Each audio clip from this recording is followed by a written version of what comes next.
Allez, bonjour à tous. Donc, bienvenue pour ce webinaire consacré à la PAC. Donc, PAC avec une spécificité sur la viticulture. Donc, nous allons être ensemble pendant 1 heure. Alors, ce que je vous propose, c'est dans la part du chat, savoir si de votre côté tout se passe bien, savoir si en termes de son, d'image, donc un petit message avec votre prénom et puis un pouce ou un OK, simplement pour savoir si de votre côté tout se passe bien.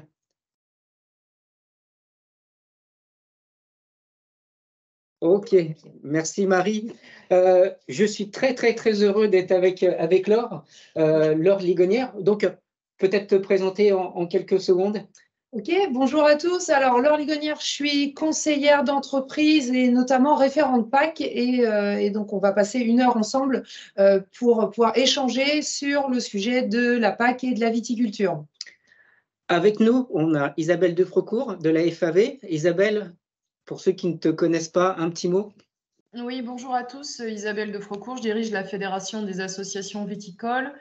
Et c'est vrai que ce sujet nous intéresse puisqu'on a l'habitude de redispatcher les informations à l'ensemble des vignerons et depuis peu, la viticulture étant concernée et peut prétendre aux aides PAC depuis la nouvelle PAC, il est extrêmement intéressant qu'on suive tout ça et qu'on puisse après renvoyer les infos aux vignerons.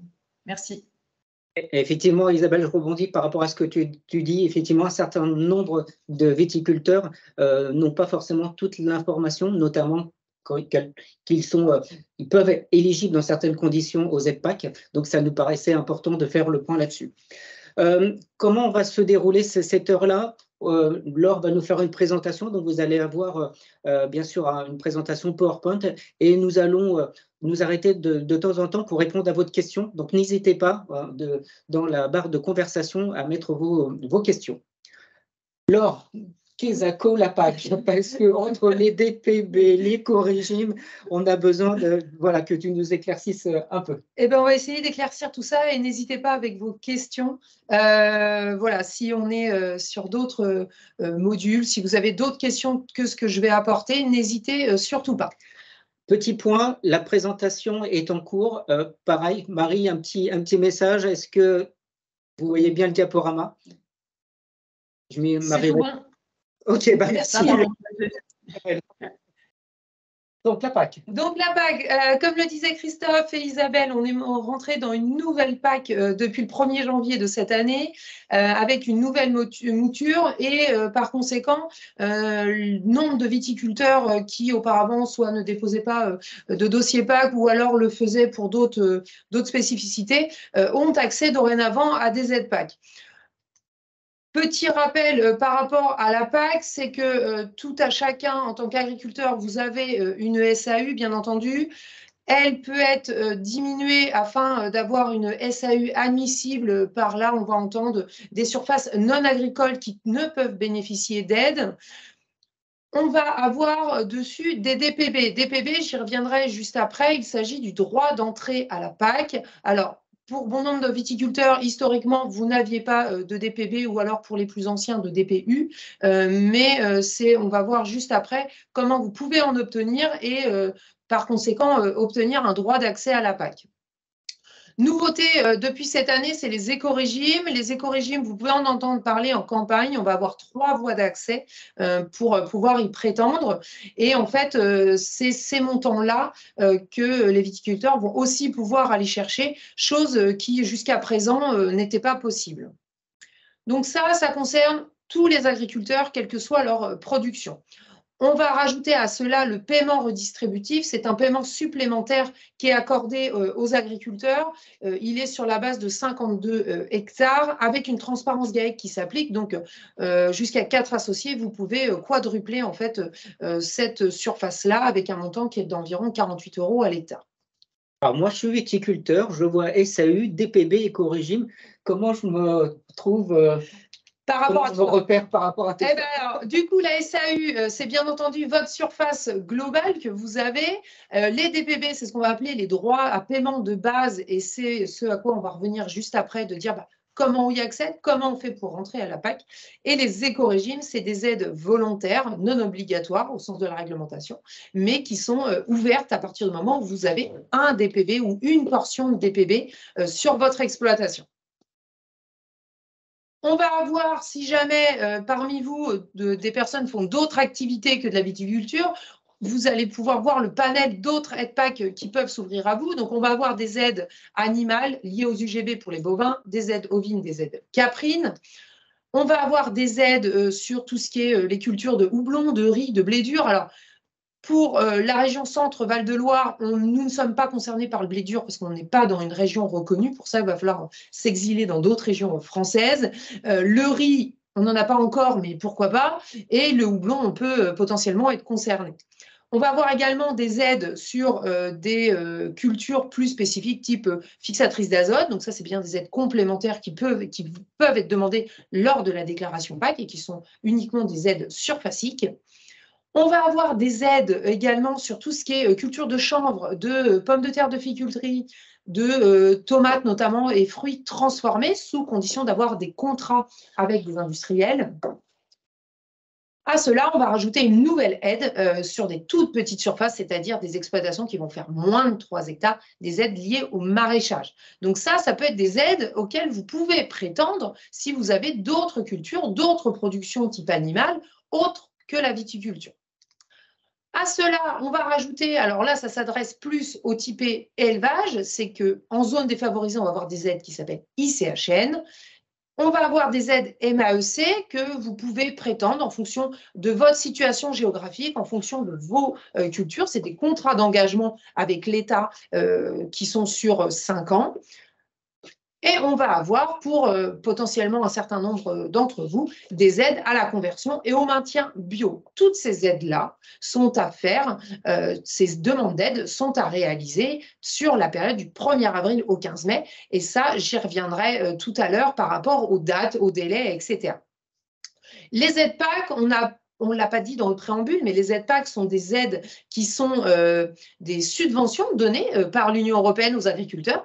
Et à ce titre, si vous demandez les aides PAC, si vous déposez un dossier, il vous faut respecter la conditionnalité pour pouvoir y prétendre.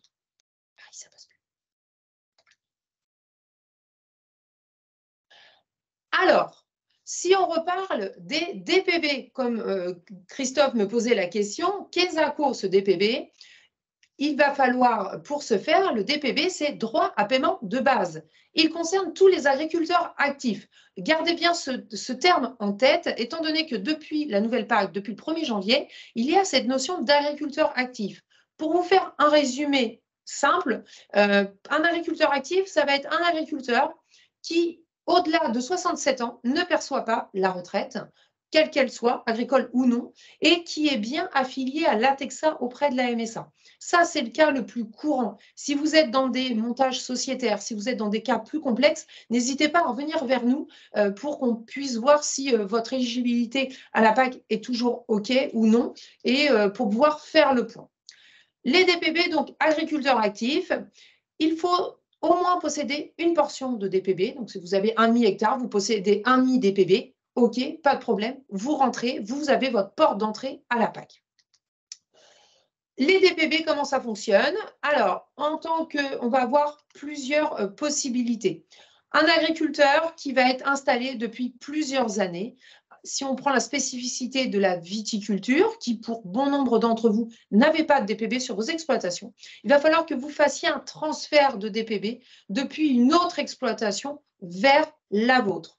Ce transfert, il se fait là pour la campagne 2024. Les formulaires vont être sortis sur le site Télépac à partir de la vingtaine de janvier normalement.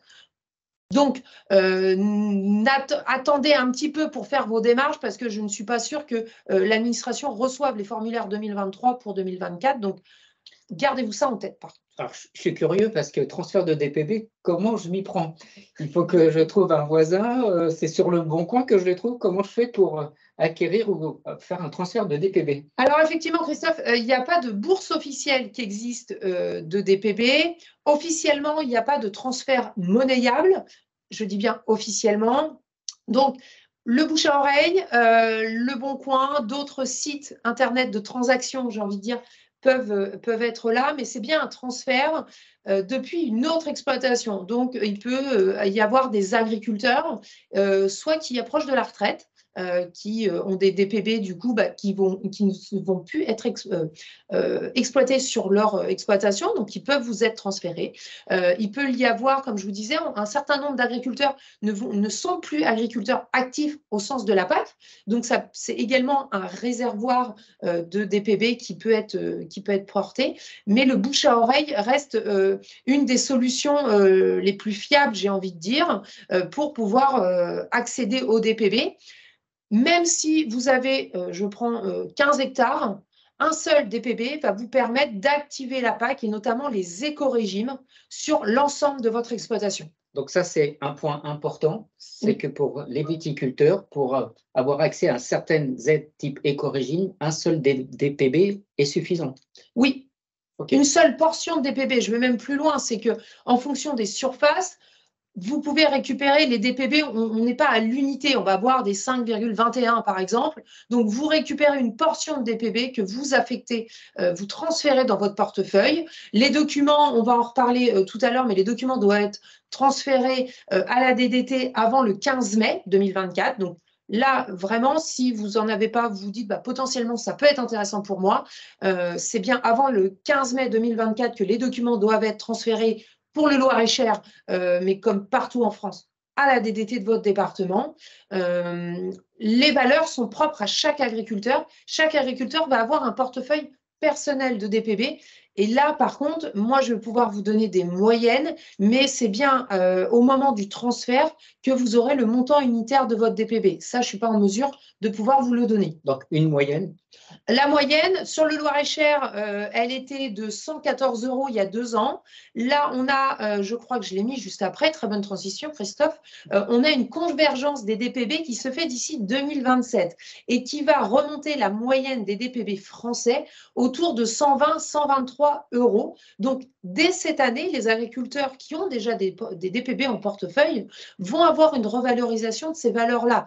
Les portefeuilles de DPB, habituellement, sont envoyés dans les comptes Télépac des agriculteurs autour du 15 novembre. Qui dit nouvelle PAC dit qu'il y a quelques retards dans les procédures et au jour d'aujourd'hui, les portefeuilles DPB ne sont pas encore crédités, entre guillemets, dans les portefeuilles des agriculteurs. Donc, pour 2024, commencez à y réfléchir, j'ai envie de dire, dès janvier. Normalement, j'ose espérer qu'on aura les portefeuilles qui seront crédités. Donc, je suis viticulteur, je n'ai pas de DPB. Ça vaut le coup de me renseigner pour faire un transfert de DPB pour bénéficier des primes, des subventions qu'on verra tout de suite après. Oui, tout à fait. On va parler de l'éco-régime et des montants, effectivement, qui ne sont pas sans incidence potentiellement. Donc, avec un seul DPB, on peut aller chercher. Vigilance vis-à-vis des jeunes agriculteurs et des nouveaux installés. Je fais la distinguo. Pour la PAC, il n'y a pas de notion de si vous avez demandé les aides à l'installation, par exemple. Vous avez accès à une réserve. Donc, cette réserve est accessible pendant 4 ans. Par contre, vigilance pour les jeunes agriculteurs. C'est que la réserve, elle peut octroyer des DPB sur des surfaces hors vigne. Donc, c'est-à-dire que si vous êtes jeune viticulteur, que vous avez seulement une SAU composée de vignes, vous ne pourrez pas accéder à cette réserve. Par contre, si vous avez une exploitation où vous avez de la vigne et par exemple de la jachère, des surfaces en jachère à côté, vous pouvez faire une demande à la réserve pour ces surfaces en jachère, étant donné que vous avez des terres arables, vous avez des surfaces hors culture permanente vigne. Et donc, cette réserve-là, aucun montant ne vous est demandé ou quoi que ce soit. Là, cette année, les DPB issus de la réserve qui ont été octroyés aux jeunes agriculteurs, on est autour de 127 € par DPB. Donc, c'est une demande à faire au moment de votre dossier PAC ou en amont. Pareil, les formulaires vont être accessibles dès début 2024. Mais retenez bien, c'est que sur les vignes, du coup, les vignes ne peuvent pas recevoir, ne peuvent pas permettre l'accès à la réserve. Pas de questions, on peut avancer. Alors, je vois Michel, du coup, est-ce qu'il y a des valeurs sur le Bon Coin? La réponse que je veux dire, c'est non, étant donné que vu que les valeurs sont propres à chaque agriculteur, en fait, ça va être vraiment chaque agriculteur qui peut fixer une valeur. Moi, la réponse que je vais faire, c'est que pour moi, la valeur d'un DPB, c'est celle qu'elle a dans le portefeuille de l'agriculteur. Voici là. Alors, on va passer sur le paiement redistributif. Donc, juste pour vous faire un petit point, c'est que le paiement redistributif, c'est un paiement qui est sur chaque exploitation dans la limite de 52 hectares, excepté avec la transparence GAEC, donc qui s'applique jusqu'à 4 associés. Mais c'est une aide supplémentaire qui est environ 48-49 euros qu'on va percevoir sur les 52 premiers hectares d'une exploitation. On va attaquer. Rien du tout. Merci Marie. Les éco-régimes. Donc les éco-régimes, c'est la grande nouveauté de la nouvelle PAC. On va avoir cette aide qui va être supplémentaire, volontaire de la part de l'agriculteur. C'est une petite case que vous avez à cocher lors de votre déclaration PAC. Et ces éco-régimes sont sous 3 voies possibles. On va avoir la voie des pratiques agricoles, on va avoir la voie des certifications et on va avoir la voie des IAE. Les IAE, pour vous donner, c'est la voie des infrastructures agroécologiques. Donc, pour faire le lien par rapport à ce que tu nous as dit tout à l'heure, l'obtention d'un DPB permet d'obtenir cet éco-régime, parce que ce n'est pas avec un DPB que ça va révolutionner l'entreprise. On est bien d'accord. Sur cette subvention de l'éco-régime. Tout à fait. Et sur l'ensemble de votre SAU, c'est-à-dire que même si vous transférez un seul DPB sur votre exploitation, vous obtenez les valeurs de l'éco-régime sur l'ensemble de votre SAU. Donc c'est là où pour les viticulteurs, ça change un peu la donne. On va balayer ces 3 voies. La voie des pratiques agricoles, elle n'est pas forcément très utilisée en exploitation viticole, plus sur des systèmes polyculteurs, éleveurs ou céréaliers. C'est un système avec des points que vous avez pu entendre parler, où on va avoir des assolements et où chaque catégorie de culture va rapporter des points. On va avoir des conditions à respecter sur les prairies permanentes, mais également sur les cultures permanentes. Donc, c'est-à-dire que si à la PAC, vous choisissez de rentrer aux éco-régimes par cette voie d'accès-là, pour la viticulture, pour obtenir le niveau supérieur, le niveau maximum d'aide, il va vous falloir avoir plus de 95% de vos interrents couverts sur l'ensemble de votre exploitation. Donc, interrents, donc des vignes, que ce soit couvert, donc enherbé. Enherbé avec, alors c'est là où la définition n'est pas forcément très claire, c'est qu'il considère qu'il y a une marge technique de travail, notamment sous les cèpes, qui est possible. C'est la seule définition qu'on a et en fonction des cahiers des charges, etc., ce n'est pas forcément, vous allez voir, la voie qui va être la plus utilisée par le public viticulteur. Les montants que vous voyez d'affichés de 60 et 80 euros à l'hectare sont à prendre avec des pincettes. À l'heure actuelle, nous n'avons pas les soldes des paiements PAC là, pour 2023 et on sait que malheureusement, les montants vont être inférieurs. Donc, par exemple, pour le niveau 2, je pense qu'on va beaucoup plus se rapprocher du 70 euros à l'hectare que des 80 qui étaient annoncés depuis 2 ans. Donc, c'est vraiment, prenez des pincettes avec les montants. Mais ces montants-là, vous pouvez les multiplier par votre SAU si vous avez un seul DPB. La deuxième voie, c'est la voie des certifications. Donc, la voie des certifications, le niveau 1, c'est le niveau environnemental de plus. C'est vraiment un niveau, on va dire, administratif du type HVE, vraiment de base. Par contre, le niveau 2, il va être accessible pour toutes les exploitations qui vont être certifiées HVE. Vigilance, si vous étiez certifié avec l'ancien référentiel, à partir de 2024, pour pouvoir prétendre à la PAC via cette voie-là, il vous faut être recertifié avec le nouveau référentiel. Comment la DDT notamment vérifie? C'est qu'il faut fournir le certificat de certification. C'est aussi simple que ça. Et pour la voie des certifications, on va rajouter un 3e niveau pour les exploitations en agriculture biologique. C'est-à-dire que si vous avez 100% de votre SAU au global de l'exploitation qui est soit bio, soit en cours de conversion, vous pouvez prétendre à ce niveau 3-là. Pareil, le montant de 110 euros à l'hectare, prenez-le avec des pincettes, on sait qu'il va être réduit. Sous quelle mesure, je ne sais pas à l'heure actuelle, mais c'est quand même un delta non négligeable. Par contre, soyez vigilants pour choisir votre voie par rapport aux différentes exigences. Donc, entre la certification et les pratiques agricoles, si on est certifié HVE, vous me rentrez plus directement. Je vois une question sur TerraViti, c'est-elle une certification? éligible. Non, dans le sens où là, on n'a vraiment que HVE, donc il y a seulement la certification HVE qui est reconnue, ou le bio pour le niveau 3. La troisième voie possible, c'est la voie des IAE, donc les infrastructures agroécologiques. KESACO, c'est des surfaces improductives des exploitations. C'est-à-dire que si sur votre exploitation, vous avez entre 7 et 10% de surface improductive par rapport à votre SAU, vous obtenez le niveau 1. Et si vous avez plus de 10% de votre SAU en surface improductive, vous avez le niveau 2. Qu'est-ce que j'entends par surface improductive? Par rapport aux viticulteurs notamment, ça peut être des surfaces en jachère. Vous avez 10 hectares au total de SAU, vous avez 1,5 hectare de jachère, eh bien bingo, en fait, cette voie-là, du coup, peut être accessible pour vous. Donc, c'est là où les différentes voies, c'est bien vous qui faites votre choix annuellement lors de la déclaration PAC et de se dire par quelle voie vaut-il mieux que je passe. Et puis, en tenant compte des conséquences, si je reprends mon exemple avec ma jachère, vous vous dites, eh ben, par contre, au mois d'août, cette jachère-là n'y sera plus. Ce n'est pas une voie à choisir, étant donné que la jachère doit être présente jusqu'au 31 août. Donc, il faut bien rester vigilant par rapport aux voies choisies et de pouvoir tenir les conditions sur l'année annuelle. Donc, je suis viticulteur spécialisé. Le plus simple, si on est en HVE, c'est de rentrer par cette voie-là. Tout à fait. Est-ce qu'on peut changer d'une année sur l'autre les voies? C'est-à-dire, je me rends compte que HVE devient trop compliqué. Est-ce que je peux passer sur les pratiques agricoles? Oui, c'est un choix volontaire de l'agriculteur tous les ans. Je vais même aller plus loin, c'est que si un agriculteur ne souhaite pas prétendre aux écorégimes une année, eh bien, il ne sera pas embêté, il ne coche pas la petite case au moment des déclarations PAC. Si une année veut passer par la voie des IAE, eh bien, pas de problème. Pareil, il peut switcher, il n'y a pas de souci. Explicite sur la surface enherbée en pourcentage. Alors, je vais essayer d'être plus clair. Du coup, admettons la SAU de l'exploitation au global fait 10 hectares. On va prendre un exemple simple.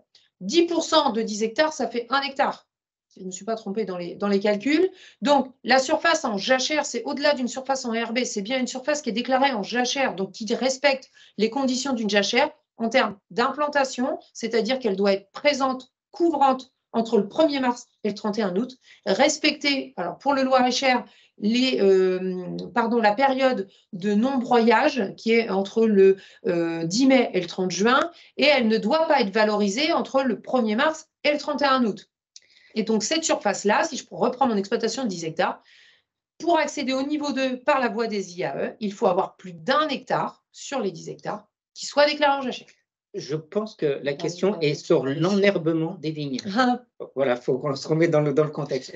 Alors, l'enherbement des vignes, c'est-à-dire que la surface, elle doit être couverte, soit avec de l'herbe, soit avec du mulch, et cela toute l'année. Je sais bien qu'au vu des conditions climatiques, au vu du travail technique du sol, c'est bien pour ça que la voie des pratiques agricoles est très peu prise par les viticulteurs, en tout cas de ce qu'on peut voir.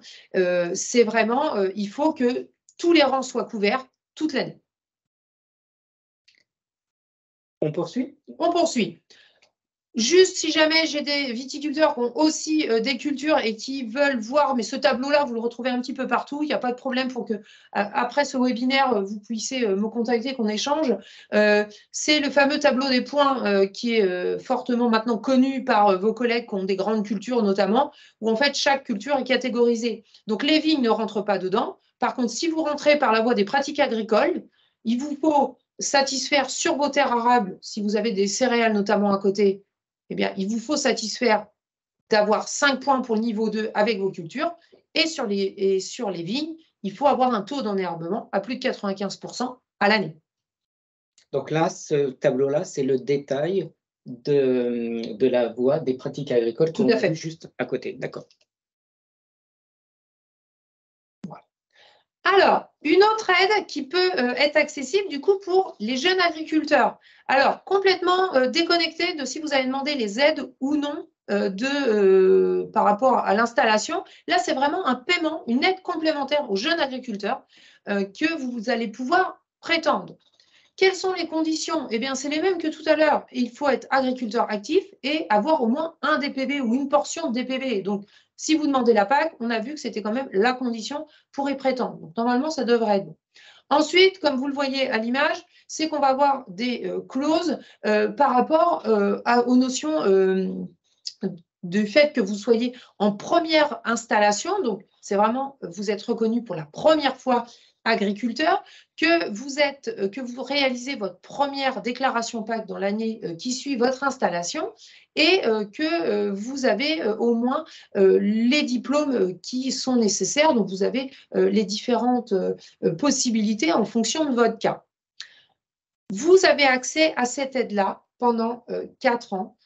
Alors, pareil, c'était une estimation d'environ 4 500 € par an et par exploitation. Pareil, je prends des pincettes sur le montant qui était annoncé depuis 2 ans. On va voir dans les jours, là, j'espère, à venir, ce que ça va donner. Donc, 5 ans à partir de votre installation, vous pouvez prétendre à cette aide-là. Si vous installez première fois en GAEC, vous avez la transparence GAEC qui s'applique. Donc, vous êtes 2 JA à vous installer ensemble en même temps sur le GAEC, et bien cette aide-là, elle va bénéficier de la transparence GAEC. Je suis jeune viticulteur, je viens de m'installer avec les aides de l'État ou pas. J'ai un DPB, je reviens toujours sur mon fameux un DPB. Voilà, pendant 4 ans, j'ai une aide forfaitaire, alors tu as dit plus ou moins 4 500 €. Voilà, c'est quand même très incitatif pour faire cette démarche. Tout à fait, c'est très incitatif. Vigilance, je remets quand même des garde-fous. Si vous rejoignez une société qui existe depuis X années, vérifiez juste que la société n'a pas déjà bénéficié, même sur les anciennes programmations de la PAC, de ce paiement JA, parce qu'une société ne peut le percevoir qu'une seule fois pendant 5 ans. Donc, si vous avez déjà quelqu'un qui a rejoint ce statut-là, par exemple en 2015, eh bien, du coup, c'est trop tard, la cartouche, comme on dit, a été grillée. Ça veut dire que je suis jeune agriculteur sur une exploitation viticole de 20 hectares.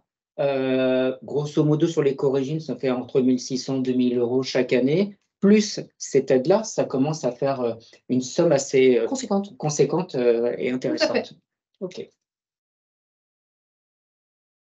Alors, je vais vous présenter rapidement, parce que vous allez voir qu'en tant que viticulteur, vous allez être exempté de pas mal de choses, mais la conditionnalité, ne l'oubliez pas. C'est que oui, là, on vient de parler des aides auxquelles vous pouvez prétendre. Par contre, je le redis, c'est qu'à partir du moment où vous déposez un dossier PAC, c'est que vous êtes soumis à respecter la conditionnalité. La conditionnalité, elle n'est pas franco-française, c'est une exigence de l'Union européenne, à tous les pays européens qui perçoivent les aides PAC. Je vais les dérouler rapidement, c'est que ça va concerner tout. Ça va concerner les prairies permanentes, ça va concerner les zones humides, l'interdiction de brûlage de chaume, les bandes tampons le long des cours d'eau. Ça va également concerner l'interdiction de travail des sols quand ils sont gorgés en eau ou inondés. Ça va concerner la couverture des sols en zone vulnérable, mais aussi hors zone vulnérable. Vous pouvez y être confronté lorsqu'il y a de l'arrachage de vignes, si pendant la période hivernale, le sol n'était pas couvert auparavant. Avec la PAC, vous avez obligation de couvrir le sol au minimum pendant 2 mois. On va avoir une notion, si vous avez des terres arables, donc si vous êtes uniquement viticulteur avec potentiellement un petit peu de jachère à côté, vous êtes exempté, pas besoin de faire de rotation de culture, bien entendu.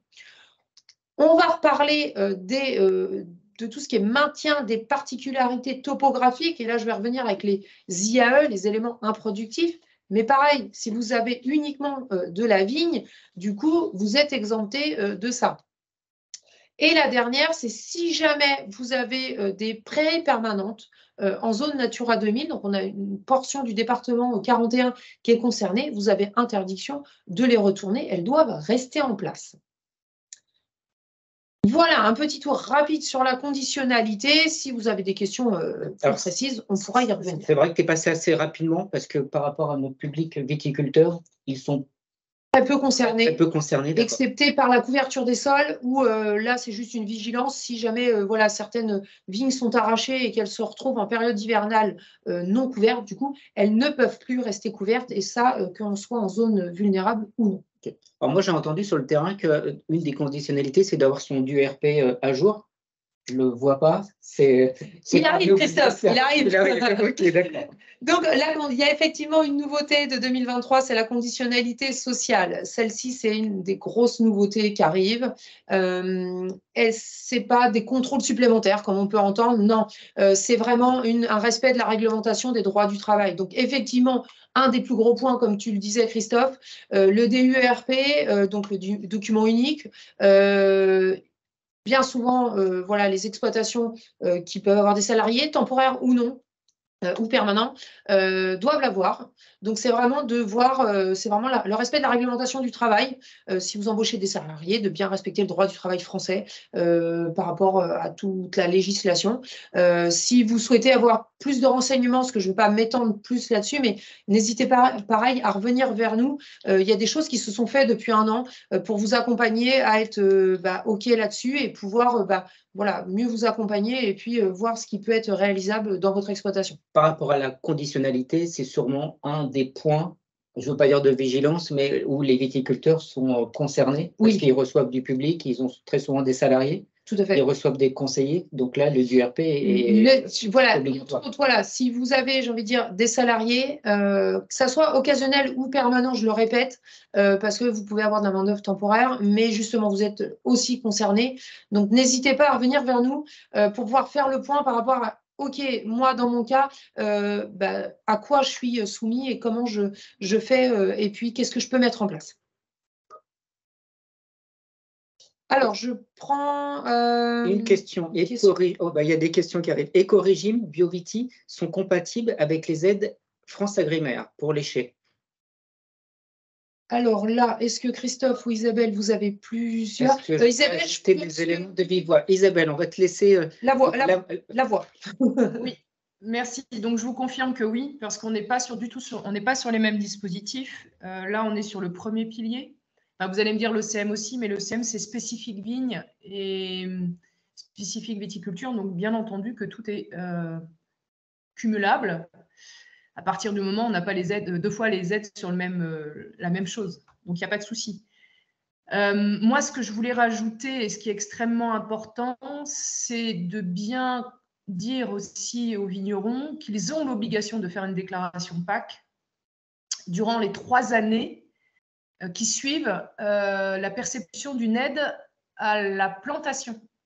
C'est une conditionnalité des aides à la restructuration, donc ce qui incite les vignerons, du coup, qui oblige les vignerons à faire des déclarations PAC et du coup à profiter aussi de ça pour pouvoir remplir toute la partie éco-régime et s'ils sont HV ou bio, bénéficier des aides complémentaires. Donc ça, c'est extrêmement important. Et la déclaration PAC, elle est également obligatoire pour pouvoir bénéficier de l'aide de l'Union européenne complémentaire sur l'assurance récolte multirisque climatique. C'est vraiment les cas qui finalement, en viticulture jusque-là, nous permettaient de faire une déclaration PAC. Bon, maintenant, comme il y a l'éco-régime, ça va concerner plus de vignerons. Mais il faut vraiment avoir ça à l'esprit et pas l'oublier. La déclaration PAC, ce n'est pas uniquement éco-régime, hein, c'est les autres aussi dispositifs. Voilà, s'il y a d'autres questions, pas de souci. Est-ce que ça a répondu? Michel, c'est bon? Allez, on continue sur…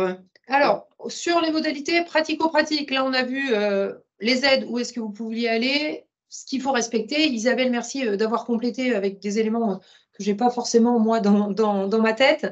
La pratico-pratique, on va passer sur les informations pratiques. Donc, pour rappel, les dates de déclaration PAC, c'est du 1er avril au 15 mai. Il y a des années que c'est rallongé. On l'a connu cette année, en 2023, où ça a été rallongé jusqu'au 31 mai. Il y a des années où le 15 mai se transforme en 17 parce que ça termine un vendredi, etc. Mais retenez que les dates, c'est 1er avril, 15 mai, que le dispositif est ouvert sur Télépac et où vous pouvez déposer votre dossier. Vous pouvez, il faut qu'au 15 mai, le dossier soit signé, mais pendant cette période-là, libre à vous, si vous avez des modifications à faire, n'oubliez pas surtout de pouvoir le revalider. En amont, si vous êtes jeune agriculteur ou si vous n'avez jamais prétendu à la PAC, vous devez faire une demande de numéro package via le formulaire qui est disponible alors soit auprès de la DDT, soit plus facilement, vous pouvez le trouver sur le site Télépac. Et ce document-là, vous l'avez, vous le complétez, vous le retournez à la DDT qui vous attribuera un numéro à 9 chiffres. Lors de la télédéclaration ou alors en amont, c'est ce que je vous disais tout à l'heure, vos attributions de DBB via la réserve peuvent être faites à partir de janvier. La demande de transfert DBB, pareil, vous pouvez attendre la déclaration PAC ou le faire en amont. Soyez sûr, il faut qu'au 1er ou 8 mai au plus tard, les documents soient à la DDT pour être raccord. Tu nous mettais un point de vigilance par rapport aux documents parce qu'il y a des documents de transfert DPB 2023, ceux-là, on les oublie. Ceux-là, vous les oubliez. Vous pouvez aller jeter un coup d'œil pour voir à quoi ça ressemble, mais ceux-là, vous les oubliez parce qu'ils ne sont pas recevables pour la campagne 2024. Donc, vous les oubliez, vous pouvez les consulter, histoire de vous faire une visu et puis de voir un petit peu les informations qui sont nécessaires. Mais attendez bien fin 2024, pas fin 2024, non, fin janvier 2024, ça sera mieux, pour aller chercher les nouveaux. Pareil, si vous avez des demandes de modification sur les structures, j'entends des changements d'associés, des changements peut-être de structure, une URL qui passe en GAEC ou inversement. Transmettez-les à la DDT dès que possible et en amont des dossiers PAC. Ça vous facilitera aussi, on va dire, la vie, les échanges avec la DDT. Plus c'est fait en amont, plus on sera dans les choses qui se passent correctement.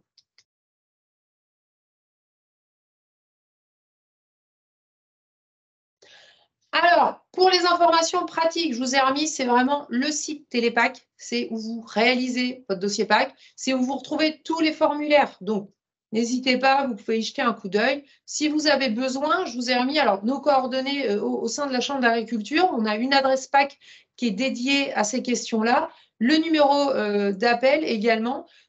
Vous pouvez du coup nous contacter pour des renseignements. On a un accompagnement à l'assistance de la réalisation des déclarations PAC. Si vous souhaitez être accompagné pour votre déclaration PAC 2024, ça sera avec plaisir. Vous pouvez dès maintenant faire des pré-réservations de rendez-vous et la prise de rendez-vous effective se fera à partir de mi-février avec des rendez-vous qui sont proposés sur l'ensemble du département, même à distance, pour pouvoir vous accompagner au mieux. Est-ce que les nouveaux documents pour les transferts de DPB seront en ligne sur le site de la DDT? Alors non, Isabelle, tout est centralisé sur le site de Télépac. Ce n'est pas des documents qui sont départementaux, c'est bien des documents qui sont nationaux. Donc tous les documents seront accessibles sur Télépac. Et puis, il n'y aura pas de mise à jour ou de petits feux qui clignotent. Je vous dis, normalement, c'est autour du 20 janvier qu'ils seront disponibles.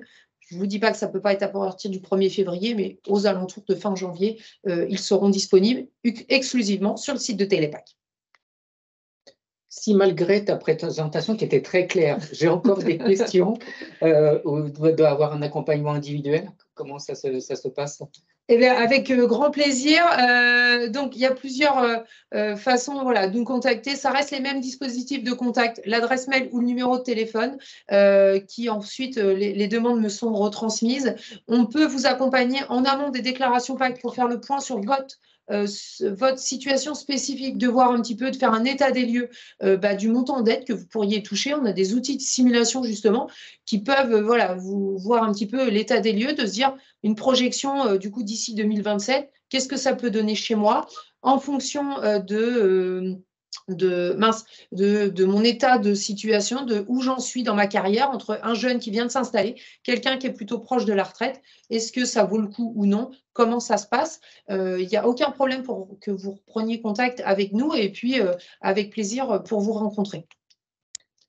Moi, ce que je retiens, c'est que je sois jeune viticulteur, avec un DPB, il y a quand même un enjeu fort de financement sur les 4 premières années.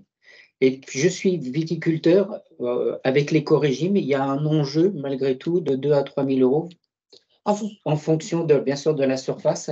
Voilà. Et ce qui était important, c'est qu'effectivement, ces dispositifs étaient peu ou pas connus des viticulteurs, donc c'était important de refaire le point.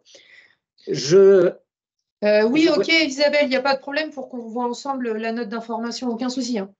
Une question un peu plus prospective. Est-ce que les choses peuvent évoluer en 2025 compte tenu de la situation économique Viti en France?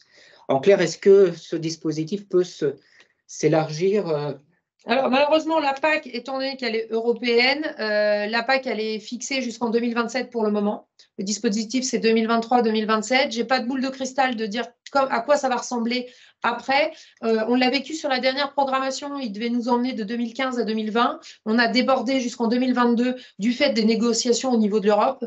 Donc là, on sait que le dispositif, il est prévu jusqu'en 2027.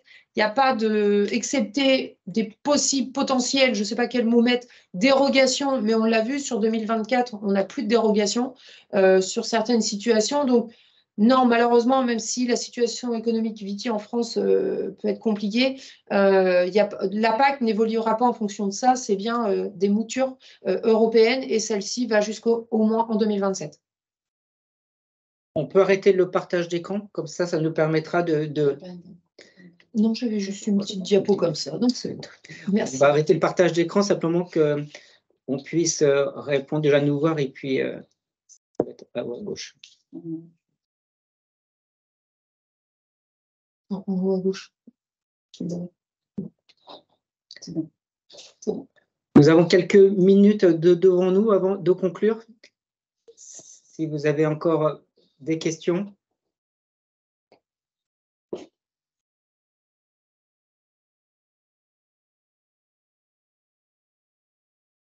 Merci Julie. Merci Julie.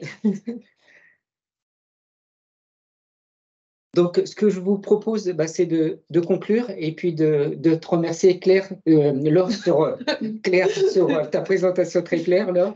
Merci Marie Foucard qui s'occupe de la technique, et Isabelle de Frocourt, et puis à Michel qui a relayé cette invitation. Donc, merci à tous. Vous avez les coordonnées de Laure.